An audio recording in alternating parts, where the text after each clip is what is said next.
बिस्मिल्लाहिर्रहमानिर्रहीम अस्सलाम वालेकुम। कैसे हैं आप साहब? खैरियत से हैं जी। आज की जो वीडियो है ये ऑलरेडी आप एक दफ़ा पहले भी देख चुके हैं, लेकिन इसको दोबारा से रिपीट करने का मकसद कुछ और है और वो भी आपके साथ शेयर करते हैं। क्या मकसद है? ये इस घर का फ्रंट एलिवेशन बहुत ही ज़बरदस्त फ्रंट एलिवेशन है और अंदर से भी घर इससे कहीं ज़्यादा खूबसूरत है।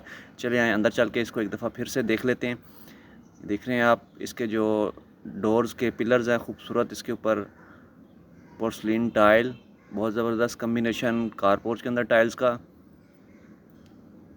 और जो इसकी डैडू है तकरीबन जो साइडों के आपका टाइल नज़र आ रही है, इसको डैडू हम कंसिडर करते हैं। ये तकरीबन 1 फुट उठाया गया है। खूबसूरत निचेज़ आजकल चूँकि कंसेप्ट है, अगर आपको घर चूँकि इन्वेस्टर हज़रात भी घर परचेज़ करते हैं, तो इन्वेस्टर हज़रात का यही होता है अगर सेपरेटली भी इसको पोर्शन में डिवाइड करके भी रेंट पे देना हो, तो इसकी जो अप्रोच है फ़र्स्ट फ्लोर की वो बिल्कुल इंडिपेंडेंट होनी चाहिए ताकि उसमें किसी किस्म की मुदाखलत ना हो सके। बड़ी गाड़ी का गिराज है, इवन डबल डोर गाड़ी पजारो, रेंज रोवर एटसेट्रा यहाँ पे खड़ी हो सकती है। ये एक इसका आउटसाइड पे वॉशरूम, इसकी सफाई सुथराई का काम बिल्कुल चल रहा है, आखिरी मरहल के ऊपर है। सेकंड के स्विचेस लगे हैं, सारे इसके बोर्ड जो उनसे हैं 8x2, 6x2, 4x2 और दियार की लकड़ी के साथ ख़ास तौर पर तैयार किए गए इसके मेन डोर्स और बैक पे इसकी मैग्नेट क्लिप। मैग्नेट क्लिप का मकसद कुछ लोग तो जानते हैं, कुछ नहीं जानते, ताकि दरवाज़ा बार बार बैक पे दीवार के साथ टच नहीं हो, जिससे वहाँ से प्लस्तर वगैरह वाइट वाश वगैरह ख़राब होता है और इवन जो लकड़ी का दरवाज़ा वो भी ख़राब होता है। मैं इस वक्त इस घर के टीवी लाउंज में मौजूद हूँ और 16 mm की यहाँ पे हमारे पास हैंड रेल स्टेयर्स के ऊपर लगाई जा चुकी है। उसकी फिनिशिंग का काम, पॉलिशिंग का काम चल रहा है और ओपन किचन का कॉन्सेप्ट है हमारे पास, जो कि बहुत ही मकबूल होता जा रहा है पूरे पाकिस्तान के अंदर। अच्छा, ये वीडियो को दोबारा अपलोड करने का मकसद ये था कि पहले बाय मिस्टेक मुझसे इसकी प्राइस जो सी है ना वो गलत बयान की गई, ठीक है जी।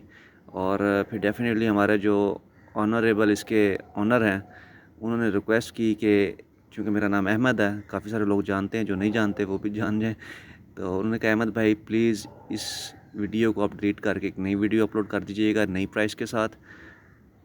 प्राइस इसकी वही है लेकिन मुझसे बाय मिस्टेक कम बताएगी। अच्छा, इसकी प्राइस जो सी है ना 160 है, 160 लाख है, ठीक है जी। 16 मिलियन है, 160 लाख और 1 करोड़ 60 लाख रुपए इस घर की कीमत है। इस घर का जो टोटल रकबा है वो 6 मरले और 8 मरबा फुट है अप्रॉक्सीमेटली। खूबसूरत फ्लोरिंग है, बहुत ज़बरदस्त काम किया गया है, बिल्कुल ए कैटेगरी का, ए प्लस कैटेगरी का इसके अंदर काम किया गया। हर एक चीज़ स्टैंडर्ड की लगाई गई है और सीलिंग भी आपके सामने है, इसकी विंडोज़, डोर्स एटसेट्रा हर एक चीज़ इसके सामने आपके सामने है।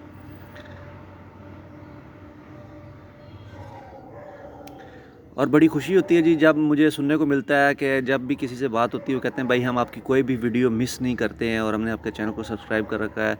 बहुत ज़्यादा खुशी होती है और काफ़ी सारी दुआएं भी मिलती हैं और मैं भी आपका बहुत ज़्यादा मशकूर हूँ कि आप भाइयों के तावन से ही और मैं अभी तक इस फील्ड के अंदर स्टैंड कर रहा हूँ और इंशाल्लाह आगे भी करता रहूँगा और मज़ीद अपने काम को इम्प्रूव कर रहा हूँ और बेहतरी की तरफ लेके जाना चाह रहा हूँ और इंशाल्लाह ये जाएगा भी। ज़ेरे ज़मीन यहाँ का मीठा पानी है बिल्कुल, ठीक है जी। गैस की सहूलत मौजूद है। अभी आपको यहाँ पे बर्नर भी ऑन करके दिखा देते हैं। इसके ऊपर हमारे पास ऑटोमेटिक जो हुड है HVAC हीट वेंटिलेशन के लिए, वो भी वर्किंग कंडीशन के अंदर है। और ये देखें गैस आपके सामने 24/7 गैस यहाँ पे अवेल है। और ये जो हमारे पास होप लगा हुआ है, ठीक है जी, कुकिंग रेंज आप कह लें, होप कह लें, ये इस टाइम प्राइस इसकी चल रही है मार्केट के अंदर कम से कम 8,000 रुपये और मैक्सिमम से लेके 40,000 रुपये तक भी प्राइस अवेल है। लेकिन चूंकि सरगोदा में मैं ओवरऑल फिर से कहता हूँ कि टाइल सिलेक्शन के हवाले से या आपकी वुडन टेक्सचर के हवाले से या आप जो उसमें कबर्ड्स वगैरह लगाते हैं उसके लिए यूवी शीट यूज़ करते हैं, इतनी ज़्यादा वैरायटी नहीं है बनिस्बत लाहौर, गुजरांवाला, सियालकोट, कराची, फैसलाबाद के। वहाँ पे बड़ी इंडस्ट्रीज़ हैं, कंस्ट्रक्शन की खपत ज़्यादा है, इसलिए वहाँ पे वैरायटी भी बहुत ज़्यादा है। यहाँ पे हमारे पास जितने भी शॉपकीपर्स हैं वो कहते हैं यार जितनी हमारे पास डिमांड आती है हम उतना ही माल मंगाते हैं, जब वो सेल होता है फिर हम ज़्यादा नेक्स्ट ऑर्डर करते हैं बड़े होल सेलर के पास से। और बहुत अच्छा कम्बिनेशन है, बहुत अच्छा टेस्ट है जिनका ये घर है, और उन्होंने हर एक चीज़ को परफेक्टली मैनेज किया है, और बहुत ही मतलब एक सीक्वेंस के साथ, एक ऑर्डर के साथ चीज़ों को बनाया गया है। अदरवाइज़ क्या होता है कि कुछ ना कुछ मिसरप्ट हो जाता है, मिसअंडरस्टैंडिंग हो जाती है, कुछ लेवल्स का फ़र्क आ जाता है, वॉशरूम्स के, रूम्स के, बाहर के लेवल्स का, और हाइट, आपके पास जो फ्लोर की हाइट है उसका डिफरेंस आ जाता है, आपकी टाइल कम्बिनेशन का फ़र्क आ जाता है, फिर आप जो बीच में एसेसरीज़ यूज़ कर रहे हैं ये किस किस जगह पे एरेक्ट होंगी इसका भी फ़र्क आ जाता है। आप देख रहे हैं फैसल की और सोनेक्स का इन्होंने कम्बिनेशन के साथ, और वाशरूम्स का जो साइज़ है वो बहुत ज़बरदस्त है, स्टैंडर्ड है, मेंटेन है। इसकी मैंने आपको डिमांड बताई है 1,60,00,000, 16 मिलियन, 160 लाख इसकी डिमांड है, लिटिल बिट नेगोशिएबल है। जो हमारे पास ये पल्ले यूज़ किए गए हैं ये भी तकरीबन, अगर आप इस पल्ले को खोल के भी, इसके जो कब्ज़े हैं, हिंजेस हैं, उनसे खोल के भी, अलग करके भी इसको अगर आप तोलेंगे, ये एटलीस्ट कमोबेश 1 मन का पल्ला होगा। ठीक है, मैं हर दरवाज़े को, हर घर को और उसकी कंस्ट्रक्शन को अच्छा नहीं कहता, ये आपको पता होगा। ठीक है जी, और चाहे ये घर मेरे थ्रू सेल हो या किसी और डीलर के थ्रू सेल हो, लेकिन जो इस घर को लेगा मुकद्दर वाला होगा।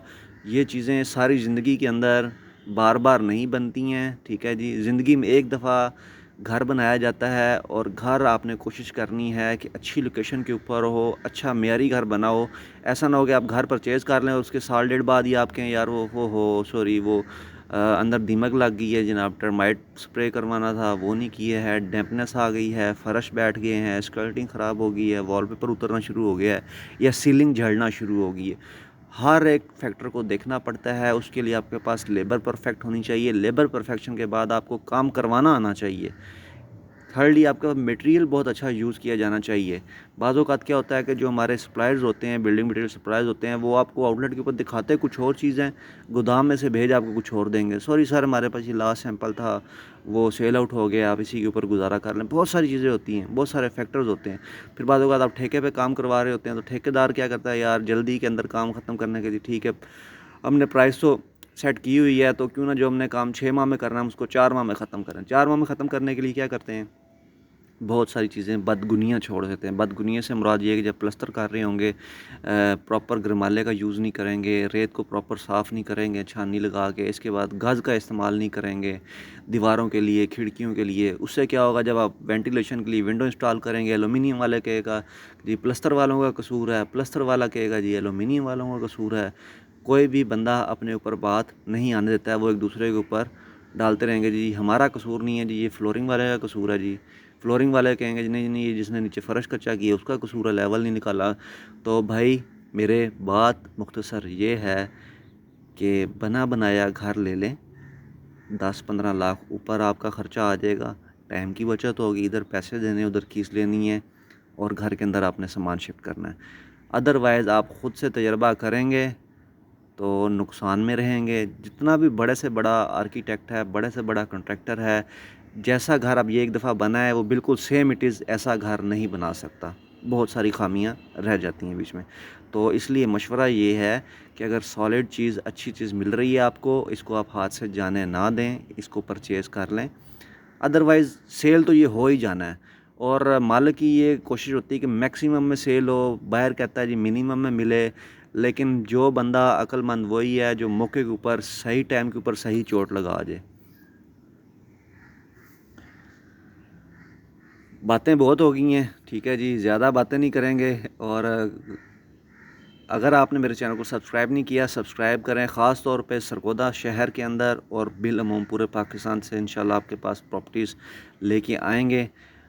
और बहुत सारे लोगों से फिर यही रिक्वेस्ट है कि यार नंबर आपकी स्क्रीन के ऊपर दिया होता है, तो काइंडली कोई वो नहीं देखते कि अगला बंदा जुम्मा पढ़ रहा होगा, मस्जिद में होगा, या रात का टाइम है 10 बजे कॉल। अक्सर ऐसा होता है कि अब्रॉड से ख़ास तौर पे 12-1 बजे कॉल आ रही होती हैं।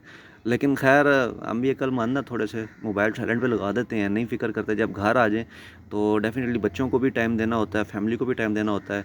इसलिए जब हम घर में होते हैं सर जी 8 साढ़े 8 बजे के बाद हमारा फ़ोन स्विच ऑफ हो जाता है या साइलेंट हो जाता है। काम के टाइम में काम, और फैमिली के टाइम में फैमिली को टाइम देते हैं। तो बड़ी माजरत है जी उन लोगों से, लेकिन फिर भी एक और रिक्वेस्ट कि जब भी आप अपना मैसेज कर लिया करें व्हाट्सएप पर, वॉइस मैसेज सेंड कर दें अपनी लोकेशन के साथ, अपने मसले के साथ, अपनी अगर आपको प्रॉपर्टी सेल करना चाहते हैं, कोई रकबा सेल करना चाहते हैं, कोई प्लॉट सेल करना चाहते हैं किसी भी अच्छे टाउन के अंदर, आप प्लॉट नंबर के साथ मुकम्मल डिटेल हमें बता दी करें, हम इस आपकी प्रॉपर्टी को इनलिस्ट करेंगे अपने पास। उसके बाद फिर क्लाइंट्स होते हैं, ठीक है, पूरी मार्केट के अंदर सर्कल कर रहे होते हैं। बाज़ औक़ात एक क्लाइंट होता है और वो 10 बंदों के पास जाता है, यार इस एरिया के अंदर मुझे प्रॉपर्टी चाहिए। फिर डीलर्स रात आपस में साथ जोड़ के बैठ जाते हैं। बाज़ औक़ात तो उसका घुरा मिल जाता है कि जी हाँ जी वो फ़लाना गाड़ी का नंबर है, फ़लाना आदमी है, हाँ जी वही है वही है। तो ये चीज़ें मार्केट के अंदर चलती रहती हैं। और दूसरी चीज़ भाई सबसे यही गुजारिश है, बार बार करता होता हूँ कि अगर सिर्फ ये अपनी कमीशन के लिए नहीं कह रहा, आप जिस भी डीलर के थ्रू चल रहे हैं ना, खुदा रहा उसी डीलर के साथ चला करें। वो डीलर एक तो उसका रोज़ी रोटी उसके अंदर है ही है, उसने रिस्क तो आपके थ्रू कमाना ही कमाना है, अल्लाह ताला ने आपको देना ही देना है और उसको भी रिस्क देना है। लेकिन ये है कि उसके साथ चलें, वो आपको अच्छी परचेजिंग करके देगा। अगर उसको समझ में आएगी कि यार ये मालक कुछ हैंकी बैंकी कर रहा है, ये प्रॉपर्टी इस काबिल नहीं है, इसके रेट ज़्यादा मांग रहा है, वो कभी भी आपको प्रॉपर्टी रिकमेंड नहीं करेगा अगर अच्छा डीलर होगा। तो अदरवाइज़ डीलर्स की कमीशन होती है, उनका क्या है, ये प्रॉपर्टी नहीं खरीदेंगे, कोई किसी और को ये प्रॉपर्टी दिलवा देगा। लेकिन डायरेक्ट आप ना हों, डायरेक्ट होने से आपको बायर को हमेशा नुकसान है। बायर अगर ये कहना कि मैं बहुत सियाना हूँ, मेरे से सियाना बंदा कोई नहीं है और मैंने जो चीज़ ली है इससे कम है मुझे कोई बंदा दिलवा नहीं सकता था, तो ये उसकी गलत फहमी है। चाहे प्लॉट ले रहे हैं, कमर्शियल प्रॉपर्टी ले रहे हैं या फिर रेजिडेंशियल प्रॉपर्टी ले रहे हैं, हमेशा एजेंट को बीच में डालें। वो बारीकियों को समझता है कि यार ये प्रॉपर्टी का कोई रोला रप्पा तो नहीं है, कहीं ज़्यादा लोगों के नाम पे तो नहीं है, ठीक है, वन मैन इसकी रजिस्ट्री है, ठीक है। सारे मामलात उसने देखने होते हैं। जिन आम बातों का तो चलें आपको पता होगा, लेकिन जो अंदर की बातें होती हैं वो प्रॉपर्टी डीलर्स को पता होती हैं। इसलिए रिक्वेस्ट यही है कि डीलर्स को बीच में इन रखा करें, डायरेक्ट चीज़ें ना लिया करें, और अगर कोई आपको दिखा दे तो वहाँ पे भी डायरेक्ट होने की कोशिश ना करें, क्योंकि आप अमानत में ख़यानत करते हैं, जो कि अच्छी चीज़ नहीं है। आपको तो भले ये नहीं लगेगा यार ठीक है आपने एक किस्म की कमीशन बचा ली है। मेरे साथ ये अब काफ़ी दफ़ा हो चुका है, इसलिए मैं इस चीज़ के लिए यूज़ टू हो चुका हूँ। जिसके मुकद्दर का जो रिस्क है उसको मिल जाएगा। और लेकिन ये अमानत में ख़यानत है। शरई लिहाज से भी अगर आप एक बंदे के साथ चल रहे हैं तो उसके साथ ही चलें और उसको फुल सपोर्ट करें। इंशाल्लाह वो भी आपका फ़ायदा ही सोचेगा, वो आपको परमानेंट अपना क्लाइंट बनाएगा, ना कि वन टाइम हैन ज़िबा। नेक्स्ट वीडियो तक लें दें इजाज़त। फ़ी अमानिल्लाह, अल्लाह हाफ़िज़।